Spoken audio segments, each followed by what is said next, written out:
Hallelujah. ദൈവത്തിൻ്റെ അതിപരിശുദ്ധനാമം വാഴ്ത്തപ്പെടുമാറാകട്ടെ.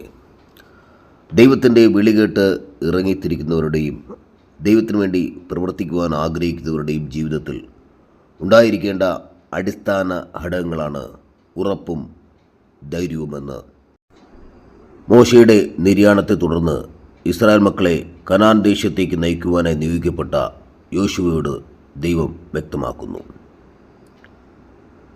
അത് സ്വന്തം ബലത്തിൽ നിന്നും ബുദ്ധിയിൽ നിന്നും ഉണ്ടാകേണ്ടതല്ല, പിന്നെയോ സർവശക്തനായ ദൈവത്തിലുള്ള വിശ്വസ്തതയിൽ നിന്നും ഉരുത്തിരിയേണ്ട ഒന്നാണ്.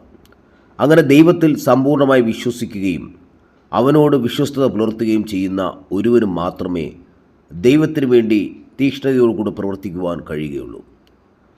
തന്നോടൊപ്പം കനാൻ ദേശം രഹസ്യമായി പരിശോധിച്ച് 11 ഗോത്രത്തലന്മാരിൽ 10 പേരും അനാഖ്യമല്ലന്മാരെ കണ്ട് ഭയപ്പെട്ട് 20 ലക്ഷത്തോളം ജനങ്ങളെ മോശയ്ക്കും അഹരോനും എതിരായി തിരിച്ചപ്പോൾ കാലേബിനോടൊപ്പം മോശയോടും അഹരോനോടും ചേർന്ന് നിന്ന യോശുവ തനിക്ക് ദൈവത്തിലുള്ള അചഞ്ചലവും അത്യഗാധവുമായ ഉറപ്പും ധൈര്യവും പ്രകടമാക്കി.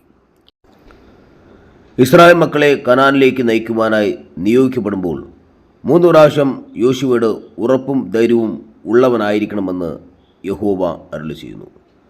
യോശുവയുടെ പുസ്തകം 1-ാമത്തെ അധ്യായം 6, 7, 9 വാക്യങ്ങൾ ശ്രദ്ധിച്ചു വായിച്ചാൽ അത് നമുക്ക് മനസ്സിലാകും.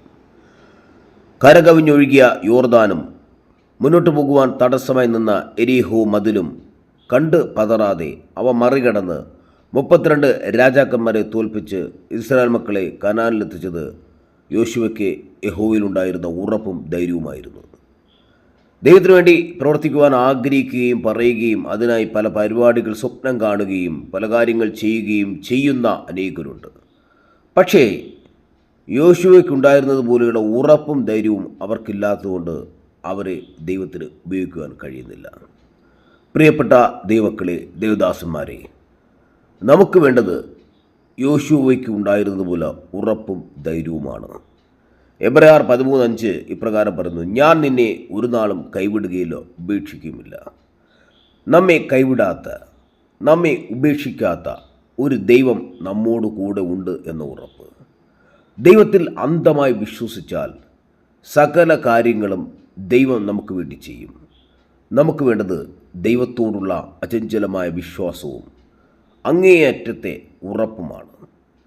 ദൈവത്തിന് എന്തും ചെയ്യുവാൻ കഴിയും എനിക്ക് വേണ്ടി. ദൈവത്തിനൊരു കാര്യവും അസാധ്യമല്ല. ദൈവം എനിക്ക് വേണ്ടി വലിയ കാര്യങ്ങൾ ചെയ്യും എന്നുള്ള വിശ്വാസം നമ്മുടെ ജീവിതത്തിൽ എപ്പോഴും ഉണ്ടാകണം.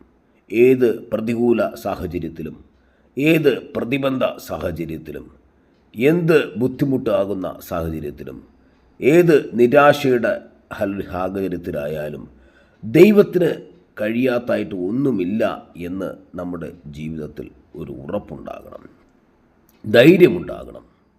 അങ്ങനെ ഉറപ്പും ധൈര്യവും ഉള്ളവനായിരിക്കുവാൻ മോശയോട് കൽപ്പിച്ച ദൈവം നമ്മോടും കൽപ്പിക്കുകയാണ്. പ്രിയപ്പെട്ട ദൈവമകനെ, പ്രിയപ്പെട്ട ദൈവമകളെ, ഉറപ്പും ധൈര്യവും ഉള്ള വ്യക്തികളായിരിക്കുക. നമ്മുടെ ജീവിതത്തിൽ ദൈവം വലിയ കാര്യങ്ങൾ ചെയ്യും. നമ്മുടെ ജീവിതത്തിൽ ദൈവം അതിശയം പ്രവർത്തിക്കും. അത്ഭുത മന്ത്രി എന്ന് വിശേഷണമുള്ള ദൈവത്തിന് നമ്മുടെ ജീവിതത്തെ ഒരു അത്ഭുതമാക്കുവാൻ സെക്കൻഡുകൾ മതി. നീ വിശ്വസിച്ചാൽ മതി, ദൈവം നിനക്ക് വേണ്ടി പ്രവർത്തിക്കും. ആമേൻ.